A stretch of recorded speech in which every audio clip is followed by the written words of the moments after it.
Bismillahirrahmanirrahim. Assalamualaikum warahmatullahi wabarakatuh. Alhamdulillah nahmaduhu wa nasta'inuhu wa nastaghfiruh wa natubu ilaihi wa na'udzu billahi min syururi anfusina wa min sayyiati a'malina may yahdihillahu fala mudilla lahu wa may yudlil fala hadiyalah.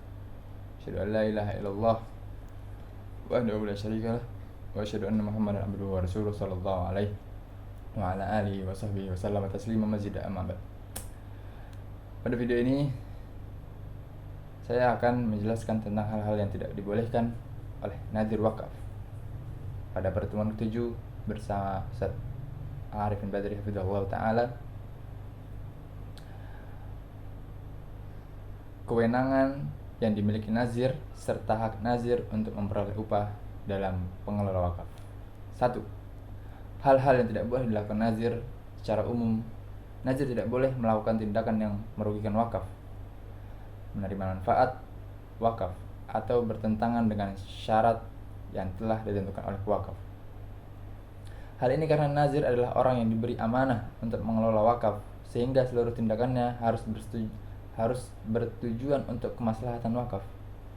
Para ulama menyatakan bahwa setiap orang yang mengelola harta milik orang lain wajib bertindak berdasarkan kemaslahatan dan kepentingan pihak yang diwakilnya. Larangan bagi nazir. Pertama, melakukan tindakan yang menguntungkan dirinya sendiri. Nazir tidak boleh memberikan perlakuan istimewa kepada dirinya, keluarga, atau pihak tertentu yang dapat merugikan wakaf. Misalnya, menyewakan aset wakaf kepada dirinya sendiri atau keluarganya dengan cara yang tidak wajar. Kedua, berutang atas nama wakaf.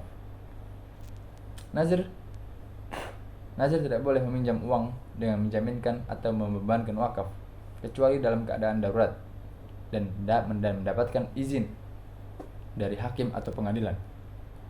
Tujuannya agar aset wakaf tidak terbebani utang yang dapat menghilangkan manfaatnya.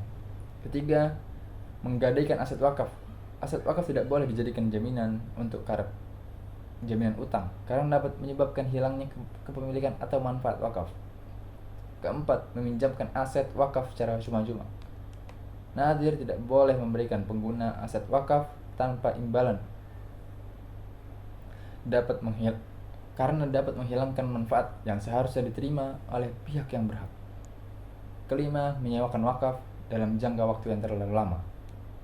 Karena hal tersebut berpotensi menyebabkan hilangnya kontrol terhadap aset wakaf dan dapat merugikan penerima manfaat di masa depan. Dan yang kedua, wewenang nazir. Nazir merupakan orang yang dipercaya untuk mengelola wakaf atas nama para penerima manfaat. Oleh karena itu, setiap tindakan yang dilakukan harus bertujuan untuk kepentingan wakaf dan bukan untuk kepentingan pribadi. Dengan kata lain, nazir adalah pengelola dan penjaga amanah yang bertanggung jawab menjaga keberlangsungan manfaat wakaf. 3. Upah bagi nazir. Dalam menjalankan tugasnya, nazir berhak memperoleh upah, apalagi nazir secara sukarela tidak meminta imbalan. Maka ia boleh bekerja tanpa upah. Namun apabila tidak bekerja secara sukarela, maka jika pewakaf telah menentukan besarnya upah, maka nazir berhak menerima sesuai ketentuan tersebut. Atau jika pewakaf tidak menentukan upah, maka nazir berhak menerima upah yang wajar sesuai standar yang berlaku. Dalil tentang upah nazir. Dalil pertama berasal dari hadis Umar bin Khattab radhiyallahu ta'ala anhu tentang wakaf tanah Khaybar. In syi'ta habasta asluha wa tasaddaqta biha. Dalam hadis tersebut juga dijelaskan bahwa pengelola wakaf diperbolehkan mengambil manfaat dari hasil wakaf secara wajar tanpa berlebihan. Dalil kedua adalah hadis Rasulullah SAW, ma taraktu ba'da nafaqati nisa'i wa ma'unatin amili fahuwa sadaqah. Hadis ini menunjukkan bahwa pekerja atau pengelola suatu harta yang bersifat sosial diperbolehkan mendapatkan biaya atau upah atas pekerjaannya. Dalil ketiga adalah kebiasaan yang berlaku di masyarakat Islam sejak dahulu. Para ulama menjelaskan bahwa pengelola wakaf memang lazim memperoleh bagian yang wajar sebagai kompensasi atau tugas dan tanggung jawab yang dijalankannya.